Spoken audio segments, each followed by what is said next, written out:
Item ಯಾವುದೇ ಇರಲಿ try ಮಾಡಿ ಆಚಿ ಚಿಕನ್ ಮಸಾಲಾ. ಆಚಿ ಚಿಕನ್ ಮಸಾಲಾ.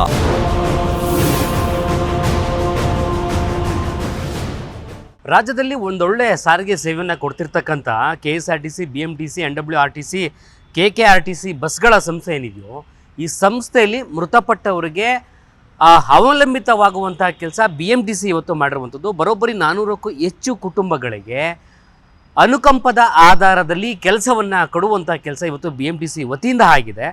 ಇವತ್ತು BMTC ನಿಗಮದ ಶಾಂತಿನಗರದ ಕೇಂದ್ರ ಕಚೇರಿಯಲ್ಲಿರುವಂಥ BMTC ಕೇಂದ್ರ ಕಚೇರಿ ಎದುರುಗಡೆ ಅನುಕಂಪದ ಆಧಾರದಲ್ಲಿ ಎಲ್ಲ ಕುಟುಂಬದವರನ್ನು ಕರೆಸಿ ಅವರಿಗೆ ತಗೊಳ್ಳಿ ನಮ್ಮ ಕಡೆಯಿಂದ ನಮ್ಮ ಸೇವೆ ಎನ್ನುವಂಥ ನಿಟ್ಟಿನಲ್ಲಿ ಅನುಕಂಪದ ಆಧಾರ ಕುಟುಂಬಕ್ಕೆ ಕೆಲಸ ಕೊಡುವಂಥ ಕೆಲಸ ಇವತ್ತು ರಾಮಲಿಂಗಾರೆಡ್ಡಿ ಇವರು ಮಾಡಿರುವಂಥದ್ದು. ಈ ಒಂದು ವಿಚಾರವಾಗಿ ನೊಂದವರ ಕುಟುಂಬಕ್ಕೆ BMTC ಸೇರಿದಂತೆ ಸಾರಿಗೆ ಸಂಸ್ಥೆ ರಾಮಲಿಂಗಾರೆಡ್ಡಿ ಅವರು ಪರವಾಗಿದ್ದಾರೆ ಎನ್ನುವಂಥದ್ದಕ್ಕೆ ಇದೊಂದು ಸ್ಪಷ್ಟವಾದಂಥ ಸಂದೇಶ ಅಂದರೆ ತಪ್ಪಾಗಲ್ಲ. ಅದೇ ಒಂದು ವಿಚಾರವಾಗಿ ಅನುಕಂಪ ಆಧಾರವಾದಂಥ ಒಂದು ಕೆಲಸ ಆ ಒಂದು ಪಡೆದಂಥ ಕುಟುಂಬಸ್ಥರು ಏನು ಹೇಳ್ತಾರೆ ಕೇಳ್ತಾ ಹೋಗೋಣ ಬನ್ನಿ. ಖುಷಿನೂ ಇದೆ, ಸ್ವಲ್ಪ ಬೇಜಾರು ಇದೆ. ನಮ್ಮ ಕುಟುಂಬದ ಸಮಸ್ಯೆ ಆಗಿರೋದ್ರಿಂದ ಸ್ವಲ್ಪ ಬೇಜಾರಾಗಿದೆ. ಆಮೇಲೆ ಇವಾಗ ಕೆಲಸ ಸಿಕ್ಕಿರೋದು ಖುಷಿಯಾಗಿದೆ. ಏನು ಕೆಲಸ? ಜೂನಿಯರ್ ಅಸಿಸ್ಟೆಂಟ್ ಕಿರಿಯ ಸಹಾಯಕಿ. ನಿಮ್ಮ ಕುಟುಂಬದವ್ರಿಗೆ ಏನಾಗಿತ್ತು? ಅವ್ರಿಗೆ ಹುಷಾರಿರ್ಲಿಲ್ಲ, ಜಾಂಡೀಸಿಂದ ತೀರೋದ್ರು. ಅವ್ರ ಜಾಬ್ನ ನಮಗೆ ಇವತ್ತು ರೆಡ್ಡಿ ಸರ್ ಅವರು ಕೊಟ್ಟಿದ್ದಾರೆ. ಏನು ಕೆಲಸ ಮಾಡ್ತಾರೆ? ನಾವು ಮನೇಲಿ ಇರ್ತಿದ್ವಿ. ಅವರು ಡ್ರೈವರ್ ಕೆಲಸ ಮಾಡ್ತಾ ಇದ್ರು. ಬಟ್ ಇವಾಗ ಅವ್ರ ಜಾಬ್ನ ನಮಗೆ ಈ ಕೊಟ್ಟಿದ್ದಕ್ಕೆ BMTC ಆಗ್ಬೋದು, ಸಚಿವರಿಗಾಗ್ಬೋದು ಏನು ಹೇಳ್ಬೋದು? ತುಂಬಾ ಹೃದಯಪೂರ್ವಕವಾಗಿ ಥ್ಯಾಂಕ್ಸ್ ಹೇಳಕ್ಕೆ ಇಷ್ಟಪಡ್ತೀವಿ. ಎಷ್ಟು ದಿನದಿಂದ ಕಾಯ್ತಿದ್ವಿ ಕೆಲಸಕ್ಕೆ? ಸುಮಾರು ವರ್ಷಗಳಿಂದ ಕಾಯ್ತಾ ಇದ್ವಿ. ಎಷ್ಟು ವರ್ಷ ಆಗಿತ್ತು? ಒಂದು 10 ವರ್ಷದಿಂದ ಕಾಯ್ತಾ ಇದ್ವಿ. ಒಂದು 10 ವರ್ಷದಿಂದಲೂ ಕೂಡ ನೀವು ಅಪ್ಲೈ ಮಾಡ್ತಾನೆ ಇದ್ವಿ. ಏನ್ ಹೇಳ್ತಾ ಇದ್ರು? ಸ್ವಲ್ಪ ಸೀನಿಯರಿಟಿ ಮೇಲೆ ತಗೋತೀವಿ ಅಮ್ಮ, ಖಂಡಿತ ಕೆಲಸನ ನಿಮ್ಗೆ ಕೊಡ್ತೀವಿ, ಸೀನಿಯರಿಟಿ ಮೇಲೆ ತಗೋತೀವಿ, ವೇಕೆನ್ಸಿ ನೋಡ್ಕೊಂಡು ತಗೋತೀವಿ ಅಂತ ಹೇಳ್ತಾ ಇದ್ರು. ಇವತ್ತು ಅದೇ ರೀತಿನೇ ಅವರು ಮಾಡಿದ್ದಾರೆ. ತುಂಬಾ ಥ್ಯಾಂಕ್ಸ್ ಹೇಳಕ್ಕೆ ನಾನು ಇಷ್ಟಪಡ್ತೀನಿ ಅವ್ರಿಗೆ. ಸರ್ ತುಂಬಾ ಖುಷಿ ಆಗುತ್ತೆ, ಯಾಕಂದ್ರೆ ನಾನು DDKS, ನಾನು KSRTC ಮಾಡ್ತಿರೋದು. ಸೊ ಇಬ್ರದ್ದು ಸೇಮ್ ಒಂದೇ ಕೆಲಸ. ಬಟ್ 10 years ಇಂದ ನಾನು ಆಲ್ರೆಡಿ ವರ್ಕಲ್ಲಿ ಇದ್ದೀನಿ. ಇವಾಗ 9 ವರ್ಷ ಆಗಿದೆ ನನಗೆ. ಇವತ್ತು ನನ್ನ ಸ್ನೇಹಿತೆ ತುಂಬಾ ಬಂದು ಹೋಗ್ತಾ ಇದ್ರು. ಮತ್ತೆ ಸೀನಿಯರಿಟಿ ಬರಲಿ ಅಂತ ಹೇಳ್ತಾರೆ. ಮತ್ತೆ ಇನ್ನೊಂದು ನನಗೆ ಜೂನಿಯರ್ ಅಸಿಸ್ಟೆಂಟ್ ಅಂತ ಹೇಳ್ತಾರೆ. ಅಲ್ಲಿನೂ ವಿದ್ಯಾರ್ಹತೆಗಳು ಬೇಕಾಗುತ್ತೆ ಸರ್. ಮತ್ತೆ ಸಿಸ್ಟಮ್ ವರ್ಕ್ ಎಲ್ಲ ಗೊತ್ತಾಗುತ್ತೆ. ಅದು ಇವಾಗ ಕೇಳ್ತಾರೆ, ಹೋದ ತಕ್ಷಣ ತೀರೋಗ ತಕ್ಷಣ ಹೋಗಿ ಕೆಲಸ ಬೇಕು ಹಂಗೆ ಹಿಂಗೆ ಅಂತ ಒತ್ತಡ ಹಾಕೋದು ಅಷ್ಟು ನನಗೆ ಸರಿ ಅನಿಸಲ್ಲ. ಯಾಕಂದರೆ ನಮ್ಮ ಎಜುಕೇಷನ್ ತಕ್ಕನಾಗ ಅವ್ರು ಹೇಳಿದ್ದಾರೆ ನಮಗೆ, ನಿಮ್ಗೆ ಎಜುಕೇಷನ್ ಇದಿದೆ, ನೀವು ತಗೊಳ್ಳಿ, ಮೆಕ್ಯಾನಿಕ್ ತಗೊಳ್ಳಿ, ಇಲ್ಲಾಂದರೆ ಕಂಡಕ್ಟ್ರು ತಗೊಳ್ಳಿ, ಬೇರೆ ಯಾವ್ದಾರು ಇದ್ದರೆ ತಗೊಳ್ಳಿ ಅಂತ ಹೇಳಿದ್ದಾರೆ. ಬಟ್ ಅದನ್ನ ಬೇಡ ಅಂತ ನಮ್ಗೆ ಇದೇ ಬೇಕು ಅಂದಾಗ ನಾವು ಎಜುಕೇಷನ್ ಮಾಡ್ಕೊಂಡ್ಬಂದು ತಗೋಬೋದು. ಬಟ್ ಸ್ವಲ್ಪ ತಾಳ್ಮೆ ಇರಬೇಕಷ್ಟೇ. ಬಟ್ KSRTC, BMTC ತುಂಬ ಒಂದು ಒಳ್ಳೆ ಇದನ್ನ ನೌಕರ ಇದಕ್ಕೆ ಒಳ್ಳೇದು ಮಾಡಿದೆ, ಅಷ್ಟು ಪರವಾಗಿ ಮಾಡಿದೆ. ತುಂಬ ಧನ್ಯವಾದಗಳು ಹೇಳ್ತೀವಿ. ಅದಕ್ಕೂ ರಾಮಲಿಂಗಾರೆಡ್ಡಿ ಸರ್ಗೂ ನಾವು ತುಂಬ ಇದಾಗಿರ್ತೀವಿ. ತುಂಬ ವರ್ಷ 5 ವರ್ಷ ಆಯಿತು ಸರ್ ತೀರೋಗಿ. ಆವಾಗಿಂದನೂ ಬೇರೆ ಬೇರೆ ಕೆಲಸಗಳು ಮಾಡಿಕೊಂಡು ಜೀವನಕ್ಕೆ ಇದೇ ಆಧಾರವಾಗಿತ್ತು. ಅವರೇ ಇಲ್ಲ ಅಂದಮೇಲೆ ಈ ಕೆಲಸ ತುಂಬ ನಮಗೆ ಅವಶ್ಯಕತೆ ಇತ್ತು. ಮಕ್ಕಳಿರ್ತಾರೆ, ಅವ್ರಿಗೆ ಎಜುಕೇಷನ್ ಕೊಡಬೇಕು. ಈ ಟೈಮಲ್ಲಿ ನಮಗೆ ಕೆಲಸ ಇಲ್ಲದೆ ಇದ್ದರೆ ಆಗಲ್ಲ. ತುಂಬ ಅನುಕೂಲ ಆಗಿದೆ ಇದು. ಸ್ವಲ್ಪ ಇದಕ್ಕಿಂತ ಸ್ವಲ್ಪ ಅಂದರೆ 1 ವರ್ಷದೊಳಗೆ ಎಲ್ಲರಿಗೂ ಕೊಟ್ಟರು ಇನ್ನೂ ಅನುಕೂಲ. ನಂದಾಯಿತು, ನೆಕ್ಸ್ಟ್ ಬರೋರಿಗೆ ಈಗ ಬೇಸಿಕಲಿ ಹಿಂದೆ ಇರ್ತಾರೆ, ಅವ್ರಿಗೆ ಫ್ಯಾಮಿಲಿ ಸಪೋರ್ಟು ಇರಲ್ಲ, ಇರೋರೊಬ್ರು ಇರ್ತಾರೆ, ಅವರು ಎಕ್ಸ್ಪೈರ್ಡ್ ಆದರೆ ಆ ಒಬ್ಬರೇ ಸಿಂಗಲ್ ಪೇರೆಂಟ್ಸ್ ಆಗಿ ತುಂಬ ಕಷ್ಟ ಆಗುತ್ತೆ ಅಂತ ಹೇಳಕ್ಕೆ ಇಷ್ಟಪಡ್ತೀನಿ. ಮನೆಯವರು ಅನ್ಎಕ್ಸ್ಪೆಕ್ಟೆಡ್ ಇತ್ತು. ಮನೇಲಾಗಿದ್ದು ಸರ್ವಿಸಲ್ಲಿ ಇದ್ರಲ್ಲ, ಹಂಗಾಗಿ ಸಿಕ್ಕಿದೆ. 1 ವರ್ಷದೊಳಗೆ ಕೊಟ್ರೆ ತುಂಬಾ ಅನುಕೂಲ ಅಂತ.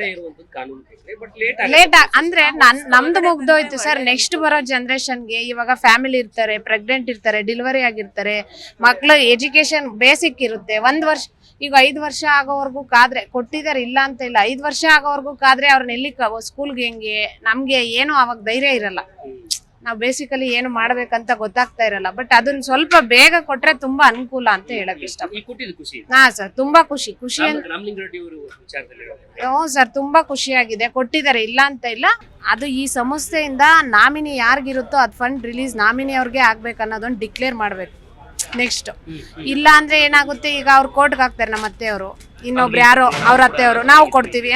ಈಗ ನಾಮಿನಿ ಯಾರ್ದೇ ಅವ್ರಿಗಿದ್ರೆ ಅವ್ರಿಗೆ ಕೊಟ್ಬಿಡ್ಲಿ, ಅಪ್ಪ ಅಮ್ಮಂಗಿದ್ರೆ ಅಪ್ಪ ಅಮ್ಮಂಗೆ ಕೊಟ್ಬಿಡ್ಲಿ, ಹೆಂಡತಿ ಮಕ್ಳಿಗಿದ್ರೆ ಅದೊಂದು ಬೇಗ ಡಿಕ್ಲೇರ್ ಮಾಡ್ಬೇಕು. ಯಾಕಂದ್ರೆ ತುಂಬಾ ಜನ ನಂದಂತಲ್ಲ ಬೇರೆ ಬೇರೆ ಕೇಳಿದೀವಲ್ಲ.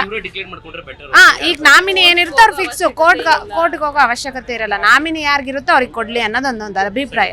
ಅದೇ ಸರ್, ಸಂತೋಷ ಆಯಿತು. ಆದರೆ ಹೇಳ್ಬೇಕಂದ್ರೆ ವರ್ಷದೊಳಗಡೆ ಕೊಟ್ಟರೆ ತುಂಬ ಎಲ್ಲರಿಗೂ ಸಹಾಯ ಆಗುತ್ತೆ. ಈಗ 5 ವರ್ಷ 3 ವರ್ಷ ಬಿಟ್ಟು ಕೊಟ್ರಲ್ಲ, ತುಂಬ ಲೇಟ್ ಆಯಿತು. ಆದರೆ ಮನೆಯಲ್ಲಿ ಪ್ರಾಬ್ಲಮ್ಗಳು ಜಾಸ್ತಿ ಇರುತ್ತೆ. ಒಬ್ಬೊಬ್ಬರು ಫ್ಯಾಮಿಲಿ ದೂರ ಇರ್ತಾರೆ, ಫ್ಯಾಮಿಲಿ ಜೊತೇಲಿ ಇರ್ತಾರೆ, ನೋಡ್ಕೊಳ್ಳೋರು ಇರ್ತಾರೆ, ನೋಡ್ಕದೇ ಇರೋರು ಇರ್ತಾರೆ. ಅವರಿಗೆಲ್ಲ ತುಂಬ ಕಷ್ಟ ಆಗುತ್ತೆ. ಎಕ್ಸಾಂಪಲ್ ನಾನೇ, ನಮ್ಮ ಮನೇಲಿ ನಮ್ಮ ಮನೆಯವರೇ ಒಬ್ಬರೇ ದುಡಿತಿದ್ದರು. ಅತ್ತೆ ಮಾವ ಜೊತೆ ನಾನಿಲ್ಲ, ಬೇರೆ ಇದ್ದೆ. ಅಂದರೆ ಅವರು ಡೆತ್ ಆದರು ಹಾರ್ಟ್ ಅಟ್ಯಾಕ್ ಆಗಿ. ಇಮಿಡಿಯೇಟ್ಲಿ ಕೆಲಸ ಕೊಡ್ತಾರೆ ಅಂದ್ಕೊಂಡೆ, ಇವ್ರು ಕೊಟ್ಟಿಲ್ಲ. ಈಗಂತೂ ತುಂಬ ಕಷ್ಟಪಟ್ಟು ಮಕ್ಕಳು ಸಾಕ್ತಾ ಇದ್ದೀನಿ. ಈಗ ಜಾಬ್ ಕೊಟ್ಟಿದ್ದಕ್ಕೆ ತುಂಬ ಹೆಲ್ಪು ಆಯಿತು, ತುಂಬ ಖುಷಿನೂ ಆಯಿತು. ಅದೊಂದೇ ನಮಗೆ KST ಹುದ್ದೆ ಕೊಟ್ಟಿದ್ದಾರೆ. ಡೈರೆಕ್ಟ್ ಅಪಾಯಿಂಟ್ ಇಲ್ಲ ಸರ್, ಟೈಮಿಂಗ್ಸ್ ಹೇಳಿದ್ದಾರೆ. ಅದನ್ನ 26ಕ್ಕೆ ಎಲ್ಲ ಮೆಡಿಕಲ್ ಚೆಕಪ್ ಮಾಡಿಸ್ಕೊಂಡು ಬನ್ನಿ ಎಂದಿದ್ದಾರೆ. 1 ವಾರ ಟ್ರೈನಿಂಗ್ ಕೊಡ್ತೀವಿ ಬೇರೆ ಬೇರೆ ಕಡೆ ಅಂತ 3 ಕಡೆ ಹೇಳಿದ್ದಾರೆ. ಅದೆಲ್ಲ ಮುಗಿದ್ಮೇಲೆ ಜಾಬ್ ಅಂತ ಸಿಕ್ಕಿದ ಖುಷಿ ಇದೆ. ಅವಾಗ ಕಷ್ಟಪಟ್ವಿ, ಇವಾಗ ಸ್ವಲ್ಪ ಮಗದಲ್ಲಿ ಖುಷಿ ಇದೆ. ತುಂಬ ಕಷ್ಟ ಆಗುತ್ತೆ. 3 ವರ್ಷ 5 ವರ್ಷ ಅಂತಂದ್ರೆ ಜಾಸ್ತಿ ಕಷ್ಟನೇ ಆಗುತ್ತೆ. ಮಕ್ಕಳು ಜವಾಬ್ದಾರಿ ಎಲ್ಲ ಇರುತ್ತಲ್ಲ, ಕಷ್ಟನೇ ಆಗುತ್ತೆ. ಅಂದ್ರೂ 3 ವರ್ಷ ಈಗ ನಿಮ್ಮನ್ನು ಕರೆಸಿ ಗುಡ್ ನ್ಯೂಸ್ ಕೊಟ್ಟಿದ್ದಾರೆ. ಸಚಿವರ ವಿಚಾರದಲ್ಲಿ, BMTC ನಿಗಮದ ವಿಚಾರದಲ್ಲಿ ಏನು ಹೇಳ್ತಾರೆ? ಒಳ್ಳೇದೇ ಐತ್ರಿ. ಮತ್ತೆ ಬಿಟ್ಟು ಹೋಗ್ಯಾರ ಅಂದ್ರು, ನಡು ನೀರಲ್ಲಿ ಬಿಟ್ಟು ಹೋಗ್ಯಾರ 3 ವರ್ಷ ಕಷ್ಟಪಟ್ಟೆ ಅಂದ್ರೆ ಇವಾಗ ಅವ್ರ ಹೆಸರ ಮೇಲೆ ನಾವು ಚೆನ್ನಾಗಿ ಅವ್ರ ತರ ಮುಂದೋಡಿಸ್ಕೊಂಡು ಹೋಗ್ತೀವಿ. ನಿಮ್ಗೆ ಇನ್ಶೂರೆನ್ಸ್ ಏನು ಬರಲಿಲ್ಲ, ಜೊತೆಗೆ ನಿಮಗೆ ಅನುಕಂಪ ಆದ್ರೆ ಕೆಲಸ ಸಿಕ್ಕಿದ್ವಿ ಅಷ್ಟೇ. ನಮಗೂ ತುಂಬ ಖುಷಿ ಇದೆ ಸರ್. 6 ವರ್ಷ ಆಯಿತು ಕಾಯ್ತಾ ಇದ್ದೆ. ಈಗ ಬರುತ್ತೆ ಆಗ ಬರುತ್ತೆ, ಒಂದೊಂದು ಟೆಸ್ಟ್ ತೊಗೊಂಡು 6 ತಿಂಗಳು ಕಾಯ್ತಾ ಇರೋದು. 6 ವರ್ಷ ಆಯಿತು. ಇವಾಗಂತೂ ತುಂಬ ಖುಷಿ ಇದೆ. ಮಕ್ಕಳು ಇನ್ನೂ ಚಿಕ್ಕವರು ಇದ್ದಾರೆ. ಒಬ್ಬ 6th, ಒಬ್ಬ 7th, 4th ಕೊಟ್ಟಿದ್ದಕ್ಕೆ ತುಂಬ ಖುಷಿ ಆಯಿತು. ಇದರಿಂದ ನಮ್ಮ ಫ್ಯಾಮಿಲಿಗೆಲ್ಲ ತುಂಬ ಹೆಲ್ಪ್ ಆಗುತ್ತೆ. ಅವ್ರಿಗೆ ಹಾರ್ಟ್ ಅಟ್ಯಾಕ್ ಆಗಿತ್ತು. ಹಾರ್ಟ್ ಅಟ್ಯಾಕ್ ಸಡನ್ ಆಗಿ ಹಾರ್ಟ್ ಅಟ್ಯಾಕ್ ಆಯಿತು. ತೀರೋಗಿ ಒಂದು 5-6 ವರ್ಷ ಆಯ್ತು. ತುಂಬ ಕಷ್ಟ ಆಯಿತು. ಮಕ್ಕಳು ಚಿಕ್ಕ ಇರ್ತಾರಲ್ಲ, ಇದು ಕೊಟ್ಟಿದ್ದಕ್ಕೆ ನಮಗೂ ಮತ್ತು ನಮ್ಮ ಮಕ್ಕಳು ತುಂಬ ಹೆಲ್ಪ್ ಆಯಿತು. ನಮ್ಮ ಫ್ಯಾಮಿಲಿಯಿಂದ ಅವ್ರಿಗೆ ತುಂಬ ಸಪೋರ್ಟ್ ಮಾಡಿದ್ದಾರೆ. ಅವ್ರೇನು ಕೆಲಸ ಮಾಡ್ತಾರೆ? ಅವರು ಡ್ರೈವರ್ ಇದ್ರು, ಬಸ್ ಡ್ರೈವರ್ ಇದ್ರು BMTC ಇಲ್ಲಿ ಬಸ್ ಡ್ರೈವರ್. 6 ವರ್ಷದಿಂದ ಸಲಿಕೆ ಮಾಡಿದ್ರಿ, ಇವಾಗ ಸಿಕ್ತು 6 ವರ್ಷ. ಅವರು ಇವಾಗಂತೂ ತುಂಬಾ ಚೆನ್ನಾಗಿ ನಮ್ಗೆಲ್ಲ ಸಪೋರ್ಟ್ ಮಾಡಿದ್ದಾರೆ. ಇವಾಗೆಲ್ಲ ಎಷ್ಟು ಡೆತ್ ಆದ್ಮೇಲೆ 10 ಲಕ್ಷ ಎಲ್ಲ ಕೊಟ್ಟಿದ್ದು. ನಮ್ಮವ್ರಿಗಂತೂ ಏನು ಬಂದಿಲ್ಲ. ಅವಾಗ ನಮ್ಗೆ ಜಸ್ಟ್ PF ಅಷ್ಟೇ ಬಂದಿರೋದು. ಇವಾಗೆಲ್ಲ 12 ಲಕ್ಷ ಕೊಡ್ತಿದ್ದಾರೆ. ನಮಗೇನು ಸಿಕ್ಕಿಲ್ಲ. ಅದು ಎಲ್ಲ ಚೆನ್ನಾಗಿ ಕೆಲಸ ಮಾಡ್ತಿದ್ರು ಸರ್. ಅವ್ರಿಗೆಲ್ಲ ನಮ್ಮ ಕಡೆಯಿಂದ ಥ್ಯಾಂಕ್ಸ್. ನಮ್ಗೆ ಸೇಮ್ ಡಿಪಾರ್ಟ್ಮೆಂಟ್ ಎಲ್ಲ ಸೇಮ್. ಫಸ್ಟು ನಮ್ಮ ಮಮ್ಮಿಗೆ ಕೊಟ್ಟಿದ್ದು ಜಾಬಿನ. ಅಂದರೆ ನಮ್ಮ ಮಮ್ಮಿಗೆ ಸ್ವಲ್ಪ ರೊಮ್ಯಾರ್ಥೈಟಿಸ್ ಪೇಯ್ನ್ ಇರೋದ್ರಿಂದ ಅವ್ರು ಬರೋಕ್ಕಾಗಲ್ಲ, ನನ್ನ ಮಗಳಿಗೆ ಕೊಡಿ ಅಂತ ಹೇಳಿ ಆಗಲೇ ಮಾಡಿಸಿದ್ದು 8 ವರ್ಷದ ಹಿಂದೆ 2018ರಲ್ಲಿ. ಅದಾದ್ಮೇಲೆ ನನ್ನ PU ಕಂಪ್ಲೀಟ್ ಆಗಿದ್ದು 2024ರಲ್ಲಿ. ಅವಾಗ ಬಂದು ನಾವು ಅಪ್ಲಿಕೇಶನ್ ಹೀಗೆ ಕಂಪ್ಲೀಟ್ ಆಗಿದೆ ಕೊಡಿ ಅಂತ ಹೇಳಿದ್ದಕ್ಕೆ ಓಕೆ ಅಂತ ಅಪ್ಲಿಕೇಶನ್ ತಗೊಂಡಿದ್ರು. ಟೋಟಲ್ ಇವಾಗ ನಮ್ಮ ಅಪ್ಪ ಡೆತ್ ಆಗಿ 8 ಇಯರ್ಸಿಗೆ ನಂಗೆ ಜಾಬ್ ಸಿಕ್ಕಿರೋದು ಸರ್.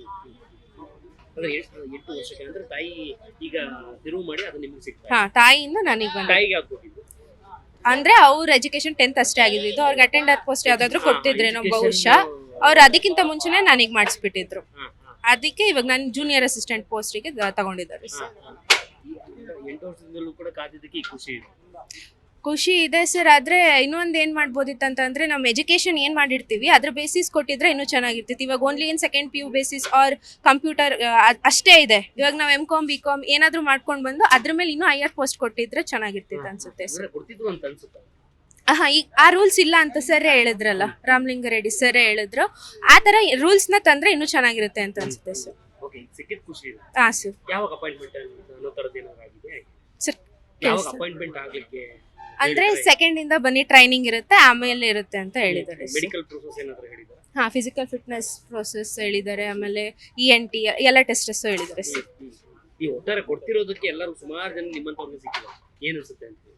ಖುಷಿ ಆಗುತ್ತೆ ಸರ್. ಅಂದರೆ ಇವಾಗ ಟ್ರಾನ್ಸ್ಪೋರ್ಟಿಂಗ್ ಸಿಸ್ಟಮ್ಸ್ ಅಷ್ಟು ಸರಿ ಇಲ್ಲ. ಯಾಕಂತಂದರೆ ಸ್ಟೂಡೆಂಟ್ಸಿಗೆ ತುಂಬ ಕಷ್ಟ ಆಗ್ತಿದೆ. ಇವಾಗ ನಾನು ಸೆಕೆಂಡ್ PU ಅಲ್ಲಿದ್ದಾಗ ನಾನು ಬಸ್ಸಲ್ಲಿ ಟ್ರಾವೆಲ್ ಮಾಡ್ತಿದ್ದೆ. ಅಂದರೆ ಬಸ್ಸಲ್ಲಿ ಹೋಗ್ಬೇಕಾದ್ರೆ ಎಷ್ಟು ಕಷ್ಟ ಆಗುತ್ತೆ ಅಂದರೆ ಎಲ್ಲ ಥರದಂಥವ್ರು ಇರುತ್ತೆ. ಈಗ ಸ್ಟೂಡೆಂಟ್ಸ್ಗೆ ನಾನೊಂದು ರಿಕ್ವೆಸ್ಟ್ ಏನು ಮಾಡೋದಂತ ಅಂದರೆ, ಸ್ಟೂಡೆಂಟ್ಸ್ಗೆ ಸಪ್ರೇಟ್ ಬಸ್ ಬಿಡೋದಾಗಲಿ, ಇಲ್ಲ ಸ್ಟೂಡೆಂಟ್ಸ್ ಪರವಾಗಿ ಏನಾದರೂ ಮಾಡಬೇಕು ಅಂತ. ಇವಾಗ ಹಾಂ ಹೌದು, ನಮಗೂ ತುಂಬ ಹೆಲ್ಪ್ ಆಗುತ್ತೆ. ಆಗ ಓದ್ತಿರೋರಿಗೂ ಇವಾಗ ಆ ಜಂಜಾಟದಲ್ಲಿ ಅಲ್ಲೆಲ್ಲ ಹೋಗಿ ತುಂಬ ಸ್ಟ್ರೆಸ್ ಆಗುತ್ತೆ. ಓದೋಕ್ಕೆ ಮನ್ಸು ಬರಲ್ಲ ಮನೆಗೆ ಬಂದಮೇಲೆ. ಇಲ್ಲಿಂದ ಹೋಗುವಾಗಲೂ ಹಾಗೆ ಆಗುತ್ತೆ. ಸೊ ಅದ್ರದ್ದು ಏನಾದರೂ ಮಾಡಿದ್ರೆ ತುಂಬ ಹೆಲ್ಪ್ ಆಗುತ್ತೆ ಸ್ಟೂಡೆಂಟ್ಸ್. ಸಿಕ್ಕಿದ್ದು ಖುಷಿ ಆಗೈತೆ ರೀ. ನಮ್ದು 3 ಜನ ತಂಗಿರು, ಮಮ್ಮಿ, ಅಜ್ಜ, ಅಮ್ಮ, ಅಣ್ಣಗಳು ಅದಾರ್ರಿ. ಹೆಲ್ಪ್ ಆಕೇತ ಅನ್ನೋದು ಕಾರಣಕ್ಕೆ ನಾವು ಅಂದ್ರೆ ಯಾರಿಗೆ ಏನು ಸಮಸ್ಯೆ ಆಗಿತ್ತು? ನಮ್ಮ ಪಪ್ಪಾರ್ರಿ ಅವ್ರ ಡೆತ್ ಆದ್ರಿ. ಹಂಗಾಗಿ ಈಗ ಅವ್ರದ ನಮ್ಗೆ ಜಾಬ್ ಬರತೈತ್ರಿ. ನಂಗೂ 3 ಜನ ತಂಗಿರ, 2 ಬ್ರದರ್ಸ್ ಅದಾರ್ರಿ. ಅವ್ರದೆಲ್ಲ ನಮ್ಗೆ ಐತ್ರಿ. ಈಗ ಅವ್ರಿಗೆಲ್ಲರಿಗೂ ಕೂಡ ಕುಟುಂಬ ಆಧಾರಕ್ಕೆ ಒಂದು ಕೆಲಸ ಸಿಕ್ಕಿದೆ. ಹಾ ಅಂದ್ರೆ 11 ವರ್ಷದಿಂದ ಕೂಡ ಹಾ 11 ವರ್ಷ ಎಜುಕೇಶನ್ ಆಗ್ಲಿ ಅಂತ ಕಾಯ್ತಾ ಇದ್ದೀವಿ. ನಂಗೆ ಏಜ್ ಆಗ್ಲಿ ಅಂತ ಕಾಯ್ತಿದ್ವಿ. ಎಜುಕೇಶನ್ ಮುಗಿಲಿ ಆಮೇಲೆ ಮಾಡಿರೈತೆ ಅಂತ ಕಾಯ್ತಿದ್ವಿ. ಈಗ ನಿಮ್ಗೆ ಯಾವ ಕೋರ್ಸ್ ಕೊಟ್ಟಿದ್ದಾರೆ? ನಮಗ ಡಾಟಾ ಆಪರೇಟರ್ ಯಾವ ಒಂದು ಅಪಾಯಿಂಟ್ಮೆಂಟ್ ಆಗಕ್ಕೆ 26 ಮೆಡಿಕಲ್ ಟೆಸ್ಟ್ ಎಲ್ಲ ಬೇರೆ ಬೇರೆ ಎಲ್ಲ ಮುಗಿಸ್ಕೊಂಡು ಬಂದಿದ್ವಿ. ಓಕೆ, ಒಟ್ಟಾರೆ ರಾಮಲಿಂಗ ರೆಡ್ಡಿ ಅವರು ಈ ರೀತಿ ಒಂದು ಶುಭ ಸುದ್ದಿ ಕೊಟ್ಟಿದ್ದಾರೆ, ಏನು ಖುಷಿ ಆಗ್ತದೆ. ಅಪ್ಪ ಇರ್ಲಿಲ್ರಿ, ಇನ್ನ ಪ್ರೊಸೆಸ್ ನಮ್ಗೆ ಕುಟುಂಬಕ್ಕೆ ಯಾರು ಆಧಾರ ಆಗಿದ್ರು? ಅಜ್ಜ ಅಮ್ಮ ರೀ. ಅಜ್ಜ ಅಮ್ಮ ಹೆಂಗ್ ಮಾಡ್ತಾರೆ? ಅವರು ವರ್ಕ್ ಮಾಡ್ತಿದ್ರಿ, ಅದ್ರ ಪೆನ್ಷನ್ ಮೇಲೆ ಮಾಡ್ತಿದ್ರಿ. ನಮಗೆ 12 ವರ್ಷ ಆಯಿತು ನಮ್ಮ ಯಜಮಾನ್ರು ತೀರೋಗಿ. ಇವನು 9 ವರ್ಷದಿದ್ದ. ಆವಾಗ್ಲ ತನಕ ಇವಾಗ್ಲಿಂದ ದುಃಖದಲ್ಲೇ ಇದ್ದು. ಇವತ್ತು ತುಂಬ ಖುಷಿ ಆಗ್ತಾ ಇದೆ. ಪುನಃ ಅವರೇ ಬಂದು ಸಂಪಾದನೆ ಮಾಡಿ ಕೊಡೋ ಥರ ಆಗ್ತಾ ಇದೆ. ನಮಗೊಂದು ಆಧಾರ ತೋರಿಸಿದ್ದಾರೆ BMTC ಅವರು. ಇದ್ದಾಗಲೂ ಒಳ್ಳೆ ಸಂಬಳ ಬರ್ತಿತ್ತು. ಆವಾಗ್ಲೂ ನಮಗೆ ಒಂದು ಆಧಾರ ಇತ್ತು. ಅದ್ಬಿಟ್ಟು ಒಂದು ಸ್ವಲ್ಪ ಇದು ಬರ್ತಾ ಇದೆ. ಆದರೆ ಇವಾಗ ಒಂದು ಕೋರಿಕೆ ಸರ್ಕಾರದಿಂದ ನಾನು ಒಂದು ಕೋರಿಕೆ ಮಾಡ್ಕೊಳ್ತಾ ಇದ್ದೀನಿ. ಏನಂದರೆ ನಮಗೆ ಪಿಂಚಣಿ ತುಂಬ ಕಡಿಮೆ ಕೊಡ್ತಾ ಇದ್ದಾರೆ. ಅದೊಂದು ಸ್ವಲ್ಪ ಹೆಚ್ಚದಾಗಿ ಮಾಡಿಕೊಡ್ಬೇಕು. ಯಾಕಂದರೆ ಬರೀ 1990 ರೂಪಾಯಿ ಬರ್ತಾ ಇದೆ ನಮಗೆ.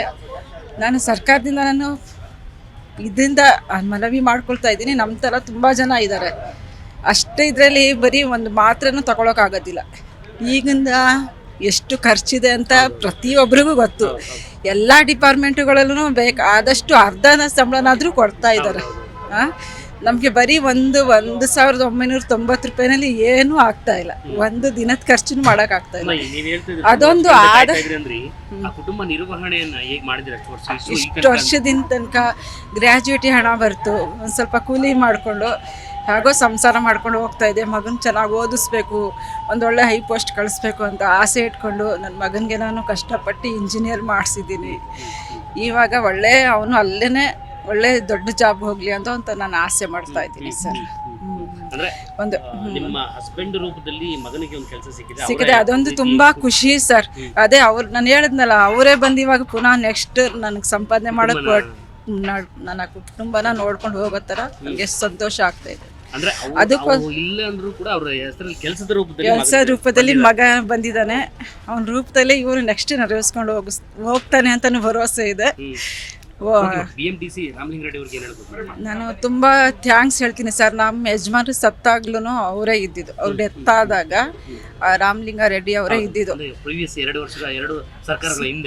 2 ಸರ್ಕಾರದಿಂದ ಅವ್ರು ತೀರ್ಕೊಂಡಾಗ ಅವರೇ ಇದ್ದಿದ್ದು. ಆವಾಗ್ಲೂ ನಮ್ಗೂ ನಾವು ಒಂಥರ ದುಃಖದಲ್ಲಿದ್ದು ನಾವು ಬಂದೇ ಇರಲಿಲ್ಲ. ಧೈರ್ಯ ಕೊಟ್ಟು ಅವರನ್ನೇ ಕರೆದಿ ನಾನು ಬಂದೇ ಇರಲಿಲ್ಲ. ನಾವು ಹಣ ಬೇಕು ಅಂತಾನೆ ಬಂದಿರಲಿಲ್ಲ, ಸುಮ್ಮನೆ ಇದ್ಬಿಟ್ಟಿದ್ವಿ. ಅವರೇ ನಮಗೆ ಕರೆದಿ ನಮ್ಗೆ ಏನೇನು ಹಕ್ಕು ಬರಬೇಕೋ ಎಲ್ಲ ಕೊಟ್ಟಿದ್ದಾರೆ ಸರ್. ಅದಕ್ಕೋಸ್ಕರ ನಾನು ಸರ್ಕಾರಕ್ಕೆ ನಾನು ತುಂಬ ಥ್ಯಾಂಕ್ಸ್ ಹೇಳ್ತೀನಿ ಸರ್. ಅದೊಂದು ಏನು ನಾನು ರಾಮಲಿಂಗ ರೆಡ್ಡಿ ಅವ್ರ ಹತ್ರ ಅದೊಂದು ಏನು ಅನ್ನಿಸ್ಕೊಳ್ತೀನಿ ಅಂದರೆ, ನಮ್ದೊಂದು ಸ್ವಲ್ಪ ಪಿಂಚಣಿ ಅವರು ಹೆಚ್ಚು ಮಾಡಿಕೊಡ್ಬೇಕು, ನಮ್ಮಿಂದನೂ ಹೆಚ್ಚು ಮಾಡಿಕೊಡ್ಬೇಕು. ಈಗಲರಿಗೆಲ್ಲ ನಮ್ಮದು ಒಂದು ಸ್ವಲ್ಪ ಅವರು ಜ್ಞಾನ ಇಡಬೇಕು ಅಂತ ನಾನು ಕೇಳ್ಕೊಳ್ತಾ ಇದ್ದೀನಿ. ಈ 12 ವರ್ಷ ತುಂಬ ಕಷ್ಟದಲ್ಲಿ ನಮ್ಮಮ್ಮ ಕೆಲಸ ಮಾಡ್ತಿದ್ದು ನೋಡ್ಕೊಳ್ದೆ. ಈಗ ನಮ್ಮಮ್ಮನಿಗೆ ಒಂದು ರೆಸ್ಟ್ ಕೊಟ್ಟು ಆರಾಮಾಗಿ ಮನೇಲಿ ಇಡಬೇಕಂತ ಒಂದು ಆಸೆ. ತಂಗಿಗೆ ಒಂದು ಮದುವೆ ಮಾಡ್ಬೇಕಂತ ಒಂದು ಆಸೆ ಇದೆ. ಮದುವೆ ಏಜಿಗೆ ಬಂದವಳು ಅಷ್ಟೇ, ಇನ್ನೇನು ಜಾಸ್ತಿ ಏನಿಲ್ಲ. ಸೊ ಈಗ SDA ಕೊಟ್ಟವ್ರೆ. ನಾನು ಇಂಜಿನಿಯರಿಂಗ್ ಮಾಡಿದ್ದೀನಿ. ಈಗ ನೆಕ್ಸ್ಟ್ ಇಂಟರ್ನಲ್ ಡಿಪಾರ್ಟ್ಮೆಂಟ್ ಎಕ್ಸಾಮ್ಸು ಬರೆಯೋದ ಅಂತಿದ್ದೀನಿ, ನೋಡೋದ. ಈಗ ಡೈರೆಕ್ಟ್ ಅಪಾಯಿಂಟ್ಮೆಂಟ್ ಆಗಲಿಕ್ಕೆ ಹೇಳಿದ್ರೆ ಮೆಡಿಕಲ್ ಟೆಸ್ಟ್ ಇನ್ನೊಂದು ಮುಗಿಸ್ಕೊಂಡು ಬನ್ನಿ ಅಂತ ಡೇಟ್ ಕೊಟ್ಟರೆ ಹೇಗೆ? 26ಕ್ಕೆ ಡೇಟ್ ಕೊಟ್ಟವ್ರೆ. ಈಗ next month 2nd training start ಆಗುತ್ತೆ. ಒಂದು ವಾರ ಟ್ರೈನಿಂಗ್ ಆದಮೇಲೆ ಪೋಸ್ಟಿಂಗ್ ಇರುತ್ತೆ ಅಂತ ಹೇಳೋ. ಹೆಚ್ಚು ಕಡಿಮೆ 10-12 ವರ್ಷದಿಂದ ಅಮ್ಮನಿಗೆ ಸಣ್ಣ ಪುಟ್ಟ ಕೆಲಸಗಳು, ಕುಟುಂಬ ನಿರ್ವಹಣೆ, ನಿಮ್ಮನ್ನೆಲ್ಲ ಓದಿಸುವಂಥದ್ದು, 2-3 ಮಕ್ಕಳಿದ್ದಾರೆ. ಹೇಗೆ ಆಗ್ತಿತ್ತು ಅಮ್ಮನ ಪರಿಸ್ಥಿತಿ ಅಂತ? ನಮ್ಮ ಮಾವಂದಿರು ಸಪೋರ್ಟ್ ಮಾಡ್ತಾಯಿದ್ರು, ಅವ್ರ ಮನೆಯಲ್ಲೇ ಇಳಿಸ್ಕೊಂಡಿದ್ರು, ನಮ್ಮ ಮನೆಯನ್ನು ಬಾಡಿಗೆ ಕೊಟ್ಟಿದ್ವಿ. ಹೆಂಗೋ ದೇವ್ರ ದಯೆಯಿಂದ ನಮ್ಮ ಅಜ್ಜಿ, ನಮ್ಮ ಮಾವಂದಿರು, ಇಬ್ಬರು ಮಾವಂದಿರು ಇದ್ದಾರೆ. ಒಬ್ಬರು BMTC ಅಲ್ಲೇ ಡ್ರೈವರ್ ಆಗಿದ್ದಾರೆ, ಇನ್ನೊಬ್ಬರು ಕ್ಯಾಬ್ ಇಟ್ಕೊಂಡವ್ರೆ. ಅವ್ರ ಸಪೋರ್ಟಿಂದ ಇವತ್ತು ಇಲ್ಲಿವರೆಗೆ ಬಂದಿದ್ದೀನಿ. ಅಪ್ಪನಿಗೆ ಏನಾಗಿತ್ತು? ಹಾರ್ಟ್ ಅಟ್ಯಾಕ್ ಆಗಿತ್ತು. ಇದ್ದಕ್ಕಿದ್ದಂಗೆ ತೀರ್ಕೊಂಡು ಸುಮಾರು 12 ವರ್ಷ ಆಯಿತು. ಅಟ್ಲೀಸ್ಟ್ 12 ವರ್ಷ ಆದ್ಮೇಲೂ ಕೂಡ ಒಂದು ಖುಷಿ ಸುದ್ದಿ ಅಪ್ಪನ ರೂಪದಲ್ಲಿ ಕೆಲಸ ಸಿಕ್ಕಿದೆ. ಅದೊಂದು ಖುಷಿ ಇದೆ. ಆದ್ರೂ ನಮ್ಮ ಅಪ್ಪ ಇರಬೇಕಿತ್ತು ಅನ್ನೋ ಒಂದು ಆಸೆನೂ ಇದೆ. ನಮ್ಮ ತಮ್ಮ ಇಲ್ಲಿ ಕೆಲಸ ಮಾಡ್ತಾ ಇರ್ಬೇಕಾದ್ರೆ ಅಚಾನಕ್ಕಾಗಿ ಹಾರ್ಟ್ ಅಟ್ಯಾಕಿಂದ ತೀರ್ಕೊಂಡ್ರು.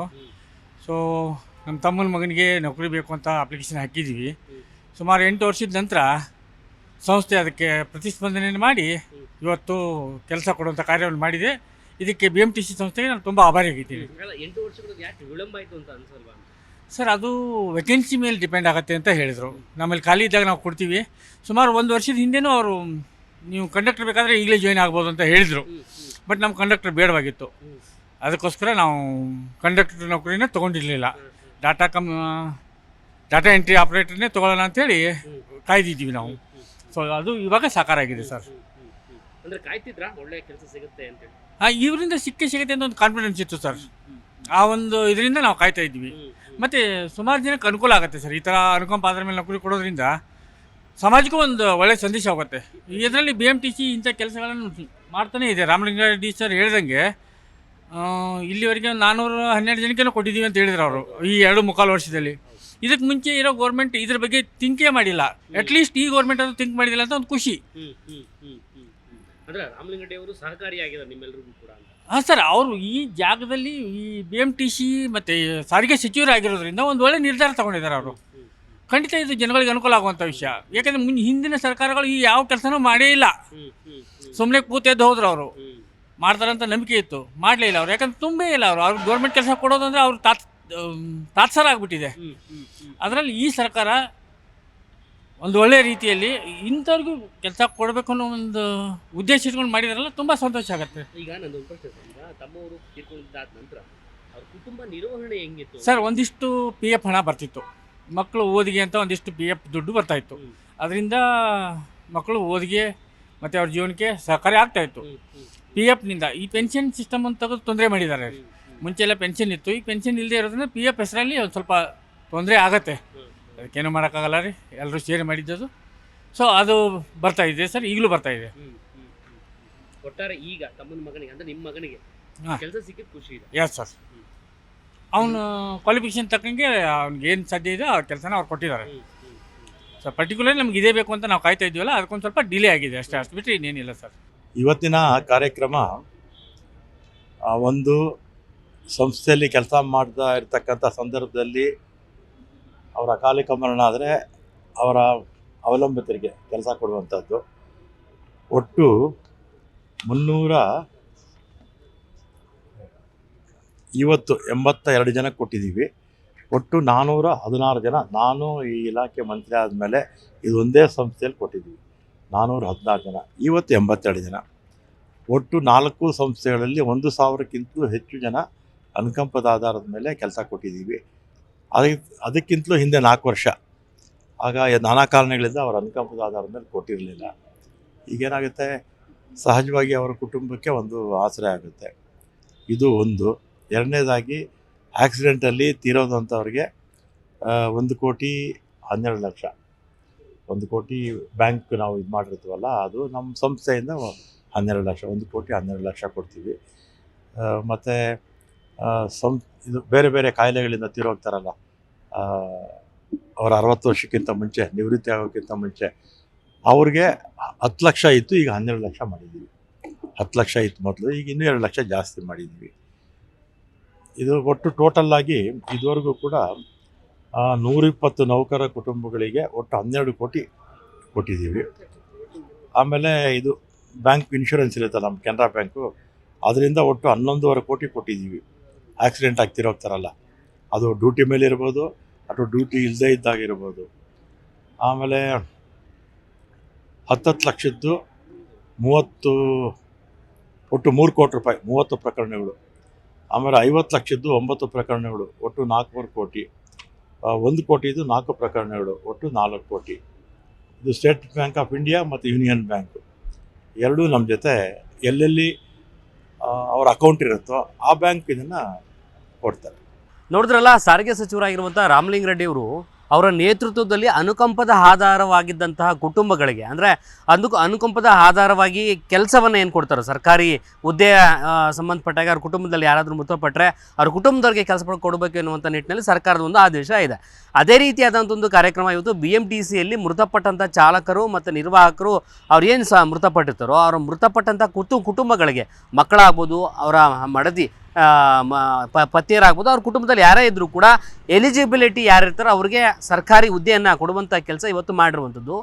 ಈ ಮೂಲಕವಾಗಿ ನಿಮ್ಮ ಪರವಾಗಿ ನಿಮ್ಮ ಕುಟುಂಬದವರು ಏನು ನಮ್ಮ ಸಂಸ್ಥೆಯಲ್ಲಿ ಕೆಲಸ ಮಾಡ್ತಾಯಿದ್ರು ಅವರ ಪರವಾಗಿ ನಾವು ಕೂಡ ನಿಮ್ಮ ಸೇವೆಯನ್ನು ಕಲ್ಪಿಸ್ತೇವೆ ಅನ್ನುವಂಥ ನಿಟ್ಟಿನಲ್ಲಿ ಅವರ ಆಧಾರಕ್ಕೆ ಕೆಲಸವನ್ನು ಕೊಡುವ ಮೂಲಕವಾಗಿ ಅವ್ರ ಕುಟುಂಬವನ್ನು ಕಾಪಾಡುವಂಥ ಕೆಲಸ BMTC ವತಿಯಿಂದ ಮಾಡಿದೆ. ಜೊತೆಗೆ ಕೆಲಸವನ್ನು ಪಡೆದಂಥ ಅನುಕಂಪದ ಆಧಾರದಲ್ಲಿ ಕೆಲಸವನ್ನು ಪಡೆದಂಥ ಕುಟುಂಬದವರು ಕೂಡ ಒಂದಷ್ಟು ಆಶಯಗಳನ್ನು ವ್ಯಕ್ತಪಡಿಸ್ತಾ ಇದ್ರು. BMTC ಸಂಸ್ಥೆ ಹಾಗೂ ರಾಮಲಿಂಗ ರೆಡ್ಡಿ ಅವ್ರಿಗೂ ಕೂಡ ನಮ್ಮ ಕಡೆಯಿಂದ ತುಂಬ ಸಂತಸದ ವಿಚಾರ ಅಂದರೆ ತಪ್ಪಾಗಲಿಕ್ಕಿಲ್ಲ. ಅವ್ರಿಗೆ ಒಳ್ಳೆಯದಾಗಲಿ ಸೇರಿದಂತೆ ಆಶಯಗಳನ್ನು ಎಲ್ಲವನ್ನೂ ಕೂಡ ವ್ಯಕ್ತಪಡಿಸುವಂಥ ಕೆಲಸ ಒಟ್ಟಾರೆಯಾಗಿ ಇವತ್ತು ಆಗಿರುವಂಥದ್ದು. ಇದಿಷ್ಟು ಸದ್ಯಕ್ಕೆ ಅನುಕಂಪದ ಆಧಾರವಾಗಿರುವಂಥ ಒಂದು ಕೆಲಸ ಹೇಗೆ ಅವ್ರಿಗೆ ಸಿಗುತ್ತೆ, ಅವ್ರ ಕುಟುಂಬದವರ ಒಂದು ಪರಿಸ್ಥಿತಿ ಹೇಗಿರುತ್ತೆ, ಅವರ ಅಭಿಪ್ರಾಯಗಳಿಗೆ ಇರುತ್ತೆ ಅನ್ನುವಂಥ ನಿಟ್ಟಿನಲ್ಲಿ ನಾನು ನಿಮಗೆ ಇವತ್ತು ಸಂಪೂರ್ಣವಾದಂಥ ವಿವರನ್ನು ತೋರಿಸ್ಲಿಕ್ಕೆ ಅಷ್ಟೇ ಪ್ರಯತ್ನ ಮಾಡಿರುವಂಥದ್ದು. ಕ್ಯಾಮ್ರಾ ಪರ್ಸನ್ ಶಂಕರರಾವ್ ಜೊತೆ ಮಂಜುನಾಥ್ ಹೊಸಳ್ಳಿ, ಜೀ ಕನ್ನಡ ನ್ಯೂಸ್, ಬೆಂಗಳೂರು.